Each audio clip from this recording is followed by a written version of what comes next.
Pebbles Tamil. Hello friends, welcome to Pebbles. நான் உங்கள் கோபி சுதா கோவி சமையல். நம்ம இன்னைக்கு செய்ய போகிறது ட்ரை ஃப்ரூட்ஸ் கோகோனட் லட்டு. இது ரொம்ப ஈஸியாக பண்ணலாம், அதே மாதிரி ஹெல்தியும் கூட. இதுக்கு வந்து என்ன பாதாம், பிஸ்தா, வால்நட் எடுத்துக்கலாம், பீனட் எடுத்துக்கலாம். அது மட்டும் இல்லாமல் நம்மளுக்கு தேவையானது, அதாவது என்ன கேஷ்யூ நட் கூட எடுக்கலாம். இதை வந்து என்ன கேஷ்யூ நட்டில் வந்து நிறைய கொழுப்பு இருக்கிறதுனால நம்ம வந்து இதை மட்டும் அவாய்ட் பண்ணிவிட்டு மற்ற ட்ரை ஃப்ரூட்ஸ் எல்லாம் ஆட் பண்ணிக்கலாம். அது மட்டும் இல்லாமல் சீட்ஸ் ஆட் பண்ணால் இன்னும் நல்லது. இது கூட கோகோனட் நம்ம வந்து சுகர் எதுவும் சேர்த்தாமல் நம்ம வந்து வெல்லம் சேர்த்து தான் செய்ய போகிறோம். வாங்க எப்படி செய்கிறதுன்னு பார்க்கலாம். ஃபஸ்ட் நம்ம ஒரு பேனில் வெல்லம் எடுத்துக்கலாம். நம்ம வெல்லம் கூட கம்மியாக தான் ஆட் பண்ண போகிறோம், ஜாஸ்தி ஆட் பண்ண வேண்டியதில்லை. இதுக்கு கொஞ்சமாக நம்ம தண்ணி விட்டுக்கலாம். அவ்வளோதான். இது நல்லா கரையிட்டோம். இது வந்து ஒரு சைடில் நல்லா கரையிட்டோம். நம்ம கரைச்சிட்டு தனியாக எடுத்து வச்சுக்கலாம். இதை அப்படியே சிம்மில் வச்சு விட்டுருங்க.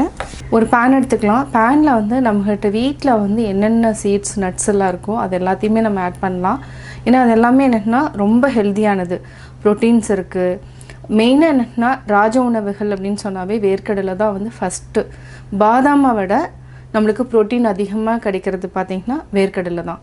வேர்க்கடலை தான் நம்ம செய்ய போகிறோம். அதிகமாக வந்து வேர்க்கடலை தான் நம்ம ஆட் பண்ண போகிறோம். பேன் வந்து எடுத்து வச்சுக்கலாம். பேன் வச்சுட்டு நம்ம நல்லா வறுத்து எடுத்துக்கலாம். ஃபஸ்ட்டு இதை வந்து சிம்மில் வச்சுட்டு, ஏன்னா உள்ளே வந்து நல்லா இதாக வறுக்கணும். அதாவது மாவு மாதிரி ஆகிடும், பச்சையாக இருக்கும். அதனால் ஃபஸ்ட்டு சிம்மில் வச்சுக்கோங்க. அதுக்கப்புறம் மீடியம் ஃப்ளேமுக்கு மாற்றிக்கலாம். வேர்க்கடலை நம்ம நல்லா வறுத்துட்டோம். பார்த்திங்கன்னா இன்னும் கொஞ்சம் கலர் வந்து இன்னும் கொஞ்சம் சேஞ்ச் ஆனோடனே நம்ம எள்ளையும் ஆட் பண்ணிக்கலாம். இப்போ நம்ம பிஸ்தா, எள் இதையும் ஆட் பண்ணிவிட்டு இதையும் சேர்த்து வறுத்துக்கலாம். அப்போ என்னென்னா வேர்க்கடலை வறுபடுறதுக்கு கரெக்டாக இருக்கும். இது கூட 4 ஏலக்காயும் சேர்த்துக்கலாம். ஏலக்காய் பொடி இருந்தாலும் ஆட் பண்ணிக்கோங்க, ஏலக்காய் இருந்தாலும் ஆட் பண்ணிக்கோங்க. இப்போ நம்ம சிம்மில் வச்சுக்கலாம். நல்லா வறுத்துட்டோம். இதை வந்து ஒரு பிளேட்டில் போட்டுக்கலாம். பிளேட்டில் போட்டு அரைக்கணும், ஆற வச்சு அரைக்கணும். அதனால் நம்ம ஒரு பிளேட்டில் மாற்றிக்கலாம். வேர்க்கடலை, எள், பிஸ்தா ஃபஸ்ட்டு நம்ம இதை அரைச்சிட்டு ஒரு பவுலில் மாற்றிக்கலாம். இப்போ நம்ம ஒரு பவுலில் ட்ரான்ஸ்ஃபர் பண்ணிக்கலாம். நம்ம டேட்ஸ் எடுத்துகிட்டு இதை வந்து நம்ம பொடி பொடியாக கட் பண்ணிக்கலாம். இதை நம்ம அப்படியே கூட ஆட் பண்ணிக்கலாம். சீட்லெஸ் கிரேப்ஸ் வாங்கிக்கோங்க. அது என்னென்னா நம்ம சுகர் வந்து கம்மி பண்ணி, அதாவது வெல்லம் எதுவாக இருந்தாலும் கம்மி பண்ணிவிட்டு இந்த மாதிரி கூட ஆட் பண்ணிக்கலாம். நம்ம வெல்லம் வந்து ரொம்ப ஜாஸ்தி போடல. இது எவ்வளோ பொடியாக நறுக்கணுமோ அவ்வளோ பொடியாக நறுக்கிக்கலாம். அடுத்தது பாதாம், அதே பேனில் வால்நட் கொஞ்சமாக ஆட் பண்ணிக்கலாம். ஃபஸ்ட்டு இதை வறுத்துட்டு நம்ம சீட்ஸ் எல்லாமே ஆட் பண்ணிக்கலாம். இது கொஞ்சம் டைம் ஆகும். பாதாம் நல்லா வறுத்துட்டோம், வால்நட்டையும் வறுத்துட்டோம். இது கூட சீட்ஸ் ஆட் பண்ணிக்கலாம். வெள்ளரி விதை, பம்ப்கின் சீட்ஸ் அதாவது பூசணி விதை, சன்ஃப்ளவர் சீட்ஸ். இந்த சீட்ஸ் எல்லாமே ரொம்ப நல்லது, ப்ரோட்டீன் நிறையா இருக்குது. அதாவது நம்ம டைரெக்டாக சாப்பிட்லனா கூட இதை வந்து என்னென்னா வறுத்துட்டு மிளகாய் தூள், லைட்டாக பெப்பர் போட்டு கூட சாப்பிட்லாம். அந்தளவுக்கு வந்து சத்தானது இந்த சீட்ஸ் எல்லாமே. இதையும் சேர்த்து வறுத்துட்டு நம்ம அரைச்சி எடுத்துக்கலாம். சீட்ஸு நல்லா வறுத்துட்டோம். இப்போ ஆஃப் பண்ணிக்கலாம். இது வந்து லைட்டாக வந்து என்னென்னா நம்ம முறம் இருந்துச்சுனாலும் அந்த மேலே பார்த்திங்கன்னா கொஞ்சம் டஸ்ட்டாக இருக்கும்.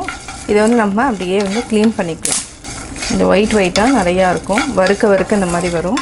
அதாவது என்னென்னா லைட்டாக வந்து முரத்தில் புடைச்சிட்டு நம்ம அரைச்சி எடுத்துக்கலாம். இதை வந்து நம்ம யூஸ் பண்ண வேண்டாம், இதை அப்படியே விட்டுடலாம்.